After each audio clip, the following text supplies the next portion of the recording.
Kota Solo terkenal dengan berbagai makanan yang menggugah selera. Kota tempat penerus dinasti Mataram ini punya dua masakan hasil akulturasi budaya, yaitu selat Solo dan bistik Solo.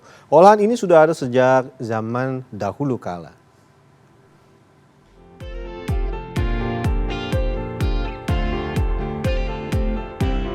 Pengaruh budaya kuliner Eropa terasa sangat kental di bumi Solo, Jawa Tengah. Di sana tersimpan jejak peninggalan penjajah yang unik. Selat Solo misalnya. Masakan khas Solo tersebut merupakan warisan dari tokoh pribumi yang menghadapi penjajah dari Eropa. Perpaduan dua budaya yang berbeda antara sayuran dan daging menjadi racikan yang cocok dengan selera Sunan dan petinggi Belanda.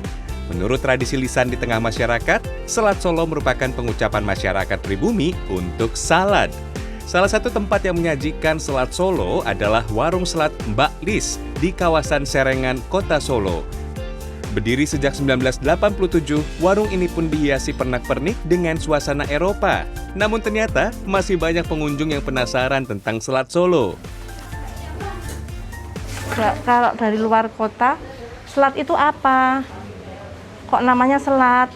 Saya harus menjelaskan, dan tertariknya mungkin karena di situ ada sayur mayurnya, ada daging, ada telur. Dan selat itu penyajiannya tidak panas. Jadi emang adem. Apalagi yang kuah segar.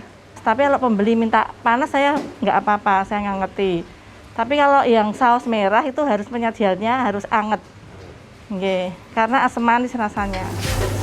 Sementara itu, menurut sejarawan Solo yang juga pengajar sejarah di Fakultas Sastra Universitas Sanata Dharma Yogyakarta menyebut, selat merupakan kreasi koki Jawa yang diberi kewenangan mengolah makanan di dapur orang Eropa. Namun terjadi perbedaan makna selat dalam masyarakat. Nah, selat itu dari kata selace, artinya kalau kita buka kamus itu berasal dari artinya adalah irisan daging sapi yang dikecil-kecil. Ya, Lain halnya dengan olahan daging bestik. Konon, bestik berasal dari bahasa Belanda beefstuk dan bahasa Inggris beef steak. Salah satu warung makan yang menyajikan bestik adalah Sumber Bestik Pak Darmo di kawasan Panularan, Solo. Di warung ini tersedia beragam bestik, seperti bestik daging, bestik ayam, dan bestik lidah. Hampir mirip dengan selat Solo. Bestik juga berisi selada, kentang goreng, dan wortel. Namun biasanya, bestik disajikan lengkap dengan nasi. Warung bestik yang buka sejak 1989 ini menyajikan bestik Jawa yang masih menggunakan bumbu tradisional.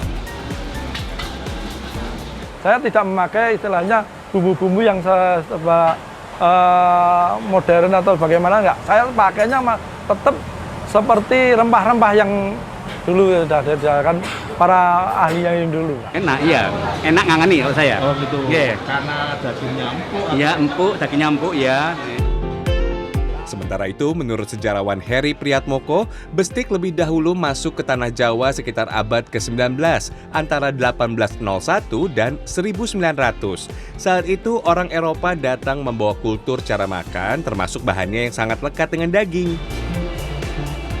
Budayanya di situ. Kalau bestek itu benar-benar masakan orang Eropa yang dibawa ke Hindia Belanda gitu. Dengan bahan utamanya tetap saja daging sapi. Nah, kemudian agar daging sapi tidak mandek suplainya, itu kemudian dibangunlah abetoir, tempat jagalan itu, tempat penyembelihan sapi. Nah, itu hanya untuk memanjakan lidah orang Eropa. Rasa bestik mengingatkan kita akan cita rasa masakan keraton Jawa yang kaya rempah dan cenderung manis, serta cocok menjadi lauk untuk makan malam. Adapun selat yang terasa lebih segar dan ringan menjadi kudapan sebelum makan siang. Kartika Bagus, Solo, Jawa Tengah.